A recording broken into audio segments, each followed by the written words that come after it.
Why is William Ruto's camp in full-blown panic mode? And can they really arrest former Deputy President Rigathi Gachagua? And most importantly, ladies and gentlemen, are Rigathi Gachagua's explosive allegation in the US true?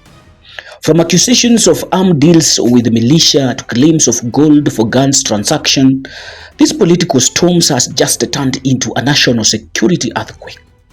Let's break this down, ladies and gentlemen. But just before we do that, you are watching for the first time, consider subscribing. Take 1 second, hit the subscription button, smash that notification bell, and press the like button. By doing like that, you help me to reach a wider audience, which is my most important agenda on the YouTube platform. Now, if you thought that Ruto Gachagua fallout was just a political gossip, I want you to think again.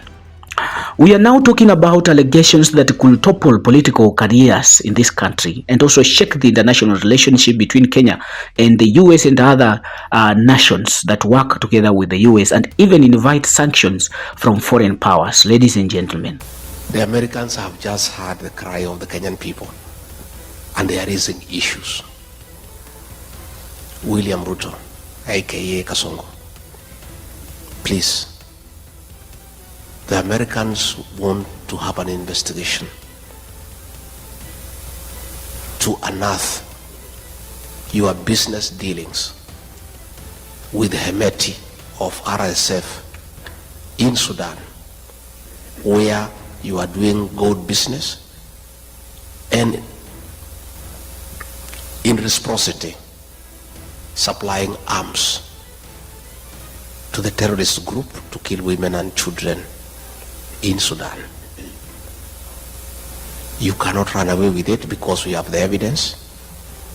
I was your deputy when those meetings took place. I have all the details, and we are giving those details to the Americans.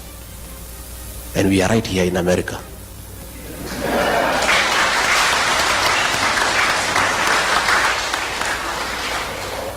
And much as you think we are stupid, don't just think we are just here just moving around. We are also here to put the Kenyan case to the American government and to Congress and to the Senate.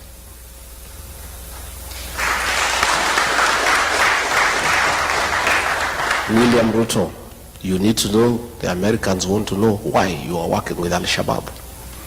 Why, when you are in Mandera, you met 3 leaders of the Al-Shabaab militia at night to discuss business with them. They want to know why. They also want to know why you have removed the requirement for vetting of non-Kenyans before they are given IDs. The Americans are concerned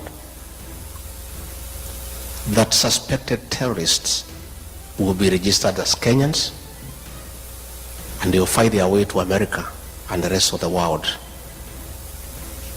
and create terror in the world. Rigathi Gachagua, who was once William Ruto's right-hand man, and a man who really campaigned for William Ruto side by side in 2022, the one who defended him fiercely on the campaign trails. But right now, as we are speaking, ladies and gentlemen, things have really changed. After political fallout, impeachment, and months of silence, and then re-emerging again fiercely, Rigathi Gachagua has re-emerged on the political international stage now, using his months-long political engagement in the United States to launch his most brutal attack yet on the man he once called my brother William Samoei Ruto. Ladies and gentlemen, from the US, Gachagua dropped a political bombshell. Gachagua claims that President Ruto has been working with terrorist groups like Al-Shabaab. He also alleges that there has been secret dealings with Sudan's Rapid Support Forces, RSF militia, that President William Ruto has been supplying this militia with weapons in exchange for gold and cash, directly implicating the state in a legal arms trade. Ladies and gentlemen, Gachagua goes ahead to insist that he has evidence, proof, he says, will turn the nation and the world stunning. Ladies and gentlemen, Within hours of these statements, the Interior Cabinet Secretary Kipchumba Murkomen and the Deputy President Kithure Kindiki went on the offensive. I saw another man who sat where you are sitting the other day, disparaging our country, talking about issues of insecurity as though it's a joke, to the extent that he's talking about, he thinks that he's going to parade issues of terrorism in America for him to get votes. Your Excellency, we want to say without fear of contradiction, because he has said he has information and he knows, and he has an agent who is sitting in meetings with Al-Shabaab. As soon as he lands in Kenya, he must record a statement to tell us exactly which meetings he's doing with terrorists. This country, you know, we have joked for far too long. Lakini bahati mbaya. Na mtu kumbavu kama huyo alifataje kukaa kiti kama hii jameni? You know? It is just unbelievable. And so we are saying that we must carry ourselves with the responsibility that deserves if you are holding a public office. Such a person, mtu anaongea namna hiyo atakuwa rais ya mji yote. Huyo mtu anaweza kuwa rais ya alishindwa kuwa Deputy President akumaliza hata half term. Alafu anakuja kutuambia sijui what term. Yeye mwenyewe angemaliza half term. Kwa kitabu ya kisheria, kwa history ya Kenya, anakaa kama mtu hajawahi kuwa Deputy President. Ilioshwa kabisa na ile impeachment ikapotea. Alafu anakuja kutupatia lecture hapa. Hapana. So we will be very firm. Nasikia watu wengine wanacheza na mambo ya security ya nchi. Na mimi nimekuwa waziri wa usalama wa taifa, naelewa maneno ya usalama sio maneno ya mchezo. Nimesikia viongozi wengine wa zamani wameenda huko ng'ambo na wameenda huko kutusi nchi ya Kenya na kutusi rais na kutusi viongozi wengine. Sisi hatuna shida. Kama agenda yako ni matusi, endelea na matusi. Kama upendi rais ama upendi Deputy President ni sawa, hiyo ni haki yako. Lakini kuna tofauti kati ya nchi ya Kenya na viongozi. Iko tofauti kati ya nchi ya Kenya na serikali ya sasa, kwa sababu serikali ni nyingi. Hii serikali ya William Ruto ni serikali ya awamu ya 5. Tumekuwa na serikali ya Uhuru Kenyatta, tumekuwa na serikali ya Mwai Kibaki, tumekuwa na serikali ya Mzee Moi, tumekuwa na serikali ya Kenyatta 1. Kwa hivyo serikali inakuja ikipita, lakini nchi inabaki. Kwa hivyo wewe ukitaka kutukana ng'ambo, wewe endelea na matusi, wewe tusi rais vile unataka, tusi Deputy President, tusi kiongozi yule mwingine, lakini usitusi nchi ya Kenya. Na wengine nimeona wameanza kusema ati wanajua mambo ya Al-Shabaab, wanajua ni watu gani wanapanga njama vile Al-Shabaab itakuja kupiga Kenya. Na mimi nimesema hivi, wewe usiweke siasa kwa mambo ya usalama.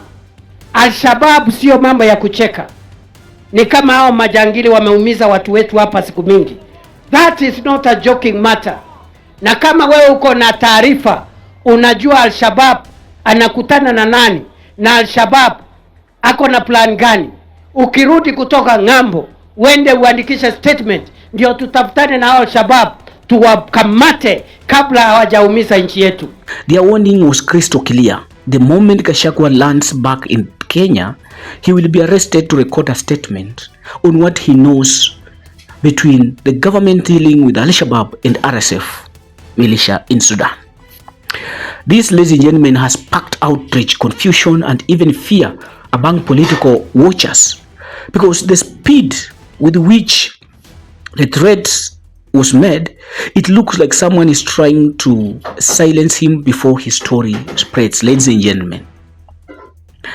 Now we must ask ourselves some questions before we proceed. Why is the Ruto's administration panicking? Is Gachagua lying?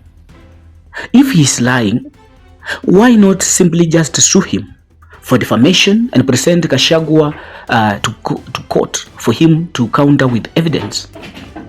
Can the government legally arrest former Deputy President without a watertight case? And could this situation spiral into an even bigger political scandal, ladies and gentlemen? Let's consider the possibilities. If the allegations are true, then Kenya's leadership is directly linked to terrorism financing, arms trafficking, and illicit gold trade. That will not only be a political earthquake, ladies and gentlemen, it will be a diplomatic disaster. The US, the AU, and the UN could respond with sanctions, aid freezes, and travel bans for President William Ruto. If the allegations are false, Gachagua could face defamation charges, possibly treason, accusation, and political isolation. This could be the end of his political career, ladies and gentlemen. Number 3, ladies and gentlemen, if the allegations are partly true, this is where it gets messy, and even more messy. Even partial truth could trigger investigations that could expose other hidden scandals, shaking confidence in Ruto's leadership, ladies and gentlemen. Is the timing the right time? Why now, ladies and gentlemen? Gachagua's timing is not random. Kenya is in the intense political climate as we are speaking, with 2027 elections already casting a shadow over every political moves in the country. By making this accusation abroad, ladies and gentlemen, he ensures international attention and possibly protection before stepping back in Kenya's political battlefield. So Kenya, as I come to a close, ladies and gentlemen, we are left with 3 burning questions. Number 1, why the panic? Can they really arrest Gachagua without turning him into a political martyr? And will the world ever see this so-called evidence? The answer could be reshaped. The answers to this question, ladies and gentlemen, could reshape Kenya's politics for years to come. For more of the videos like this, ladies and gentlemen, I want you to stay tuned, because the moment Gachagua lands at Jomo Kenyatta International Airport, this moment could be the moment of history and a great history being made in the Republic of Kenya. You're there, you're watching for the very first time, you're yet to subscribe, kindly consider subscribing to this YouTube channel. Press the option button, smash that notification bell, and also, ladies and gentlemen, press the... What is going back at home is that the president we elected, most of you, ourselves, we campaigned for him, has turned against the people of Kenya and become a dictator who cannot be told by anybody, and he's running down the country and nobody can talk to him. And he has compromised the opposition. He has captured Parliament and Senate, and there is nobody to hold him to account. And since nature abhors vacuum, our young children, the Gen Zs, filled that space and became the opposition in Kenya and said, no, what is happening is not acceptable. It shouldn't happen, and it's within the constitutional right, freedom of speech, freedom of expression, to say no. And then the president embarked on a very brutal purge and reprisal against the young people, leading to very violent abductions, forced disappearances, and extrajudicial killings. And as a result, in the last 2 years, many young people between the ages of 12 up to 24 have been killed. Others have been maimed. Others have disappeared. They are not known where they are. And there is a lot of fear. There is a lot of anxiety. There is a lot of anguish in the country. As mothers, as fathers, as all of us as parents, cry for our children. Things have gotten so bad that the president doesn't fear anymore to support the killing of children publicly. His Minister for Interior publicly and shamelessly gave an order of shoot to kill to policemen and said, if you see anybody near a police station, just shoot and kill, despite the fact that a police station is a public institution and Kenyans have every right to go to a police station. That a leader who is elected by the people has the audacity to threaten Kenyans and issue orders for them to be harmed, to be injured before they are in prison. Even before Kenyans could recover from that shock, one of his sycophants, who is a chairman of the Committee on Defense and Foreign Relations in Parliament, Nelson Koech, went ahead and said the president is wrong. He's too soft, he's too lenient. They should not be shot on the leg, they should be shot on the head. That is a kind of impunity that is in our country.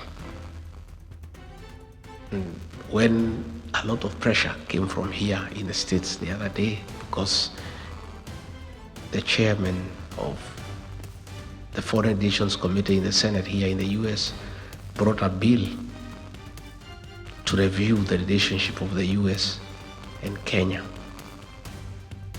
in respect of the status of a non-NATO ally. They are trying to do some little interventions to deceive the United States and the world that they are doing something. So the president has now formed a committee to look into how to compensate those who have been killed. How do you kill people, then you compensate them? What he should do before he can talk of compensation is first stop the killing and rescind his order of shooting the leg and rescind the order of Kipchumba Murkomen of shoot to kill before he can even talk about compensation. Fine, it is in order to compensate families that have lost their children. But it is immoral to kill children and then compensate their parents. Why don't you let them live? Let them live. You don't have to compensate them. If they are leaving you, there is no need for compensation. So the president needs to admit liability, apologize to the parents and to the people of Kenya, rescind his order on shooting the leg, countermand his minister on shoot to kill, then we can discuss compensation. But